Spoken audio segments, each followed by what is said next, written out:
क्या इतिहास खुद को दोहराने की तैयारी में है? क्या सदियों पुराना सच अब अदालत की चौखट पर फिर दस्तक दे रहा है? इंदौर की भोजशाला, जहां आस्था, इतिहास और कानून आमने सामने खड़े हैं, और आज कोर्ट में गूंजा एक ऐसा तर्क जिसने बहस को नई दिशा दे दी है। Once a temple always a temple. Indore में भोजशाला मामले में हाईकोर्ट में दूसरे दिन भी सुनवाई जारी रही। इस दौरान हिंदू पक्ष ने अयोध्या केस का हवाला देते हुए बड़ा तर्क पेश किया। हिंदू पक्ष के वकील ने कोर्ट में कहा, once a temple always a temple, यानी एक बार मंदिर रहा स्थल हमेशा मंदिर ही माना जाएगा। इसके समर्थन में ऐतिहासिक दस्तावेज और पुराने संदर्भ भी पेश किए गए। वहीं मुस्लिम पक्ष ने भोजशाला को वक्फ संपत्ति बताते हुए अपना दावा रखा। दोनों पक्षों के बीच कोर्ट में तीखी बहस जारी रही। अब इस मामले में अगली सुनवाई दोपहर 2:30 बजे तय की गई है। आज दूसरा दिन था आर्ग्यूमेंट्स का। मेरे सीनियर विष्णु शंकर जैन जी ने हिंदू पक्ष के कई आर्ग्यूमेंट्स आज कोर्ट के सामने प्रस्तुत किए। कल उन्होंने सारे जो फैक्ट्स थे कि क्या हमारा केस क्या है वो सब कोर्ट के सामने आज प्रस्तुत किया था। आज हमने उन फैक्ट्स को कोरोबोरेट करने के लिए कई एविडेंस कोर्ट के सामने रखे कि जो एएसआई के कई पब्लिश्ड डॉक्यूमेंट्स हैं, कई गजेट्स हैं, कितने हिस्टोरियंस और स्कॉलर्स जो हमारे पुराने टाइम के रहे हैं उन्होंने क्या लिखा था भोजशाला मंदिर के बारे में, वो हमने दिखाया कि कैसे वो एक स्कूल हुआ करता था राजा भोज के टाइम पे, संस्कृत वहाँ पे पढ़ाई जाती थी। वहाँ पे कई इंस्क्रिप्शंस पाए गए हैं जहाँ पे वो संस्कृत के क्या टीचिंग्स होते थे, मैनर होता था, वो सब ऐसे लिखा हुआ है।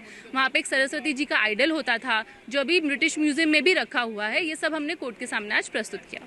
क्या मुस्लिम समाज को भी आज सुनवाई का मौका मिला? अभी 5 याचिकाएं हैं। अभी हिंदू पक्ष की ही याचिका सुनी जा रही है, उसके बाद एक एक करके सबको सुना जाएगा और सबका पक्ष कोर्ट सुनेगी। ऐसा कोर्ट ने बार बार बोला है। सबकी आपत्ति, ऑब्जेक्शंस जो भी होगा एक एक करके सबको टाइम दिया जाएगा। कोर्ट की तरफ से कोई बात कही गई है? अभी आज सिर्फ सुनवाई ही चल रही है हिंदू पक्ष की। जो भी प्रश्न आते हैं क्या है कैसे है उसका हम अभी उत्तर देते हैं। ऐसे कोई आपत्ति या ऐसा कुछ नहीं कोर्ट ने।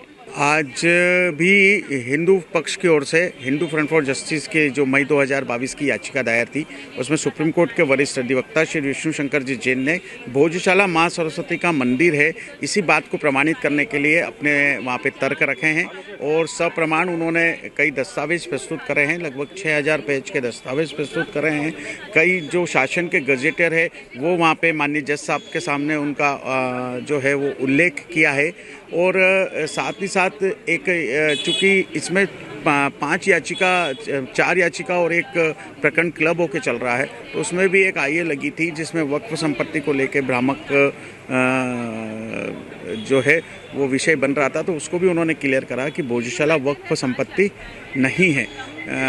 तो आज भी यही क्रम जारी रहा और कल भी 2:30 बजे से विष्णु शंकर जी जैन वापस से भोजशाला मंदिर के पक्ष में अपने दलीलें रखेंगे। राम जन्मभूमि के केस में once a temple always a temple जो एक उस फैसला है उसी को लेकर बात रखी गई कि जहां पूजा हो चुकी है तो चाहे उस मंदिर को ध्वस्त करने को कितने भी प्रयास किए गए हों लेकिन उसका चरित्र नहीं बदला जा सकता। अब इस मामले में अगली सुनवाई बुधवार दोपहर 2:30 बजे तय की गई है। इतिहास के पन्नों में दबे सच अब अदालत के कटघरे में खड़े हैं। आस्था बनाम अधिकार की इस जंग में कौन सा पक्ष होगा भारी? क्या भोजशाला की पहचान बदलेगी या फिर इतिहास अपने पुराने स्वरूप में लौटेगा? फैसला अभी बाकी है, लेकिन बहस अब अपने सबसे निर्णायक मोड़ पर पहुंच चुकी है। पंजाब केसरी टीवी के लिए इंदौर से सचिन बहरानी की रिपोर्ट।